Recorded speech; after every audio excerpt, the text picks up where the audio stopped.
बिस्मिल्लाहिर्रहमानिर्रहीम। समाज में बेहतरी आणण जो ही सिलसिलो कॾहिं कंहिं मौज़ू ते कॾहिं कंहिं मौज़ू ते।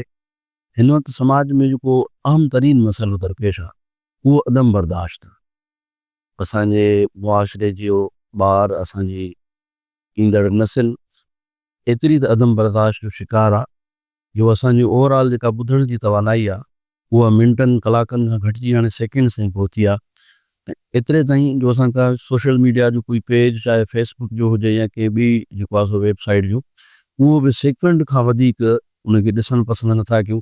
जल्दी जल्दी में फौरी तौर ते मथे वेंदा आहियूं, स्क्रोल कंदा वेंदा आहियूं। इहा असांजे नफ़्सियाती तौर ते तनाई जो इज़हार हूंदो आहे त असां का इन शइ जी ॻोल्हा में आहियूं जेका असांखे पंहिंजी ज़रूरत जे मुताबिक़ मिले, या उन शइ जी तलाश में आहियूं जेका असांखे सुकून फ़राहम करे। हक़ीक़त में अगरि असां चाहियूं था त मुआशरे खे बैलेंस मुआशरो ठाहियूं, अगरि असां चाहियूं था त असां पंहिंजे घर खे हिकिड़ो बैलेंस ऐं मुतवाज़न घर ठाहियूं, अगरि असां चाहियूं था त पंहिंजे हल्के अहबाब खे हिकिड़ो मुतवाज़न ऐं बैलेंस हल्के अहबाब ठाहियूं, त सभिनी खां वधीक जंहिं शइ ते कमु करण जी ज़रूरत आहे उहो आहे असांजी बर्दाश्त जी क़ुवत। असांखे घटि में घटि पंहिंजे माण्हू खे इहो स्पेस ॾियणो पवंदो हू पंहिंजी राय जो इज़हार करे सघे। साॻी तौर ते असांखे इहो बि तइ करिणो पवंदो, ॻाल्हि भले मूंखे पसंदि न हुजे पर बहैसियत इंसान उनजो इहो हक़ त आहे त उहो ॻाल्हाए सघे। इन जे करे अचो त समाज जे हर माण्हू खे उन तरीक़े सां एतिरो हक़ ॾियूं त उहो पंहिंजी राय जो पासो पेश करे सघे।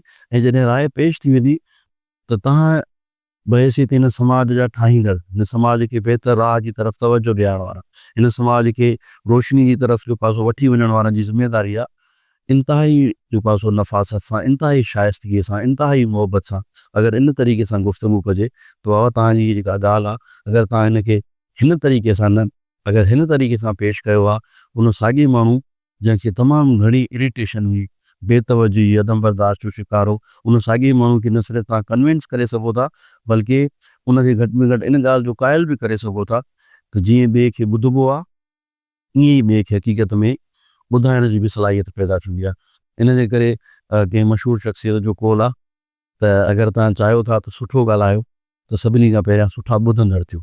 सुठो ॿुधंदड़ ई समाज में सुठो ॻाल्हाईंदड़ थी सघे थो।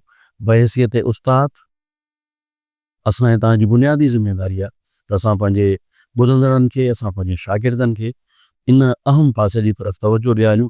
जेतिरे ताईं इहो पासो असांजो रहिजी वेंदो असांखे कॾहिं बि तरक़ी न मिली सघंदी। अस्सलामु अलैकुम वरहमतुल्लाह।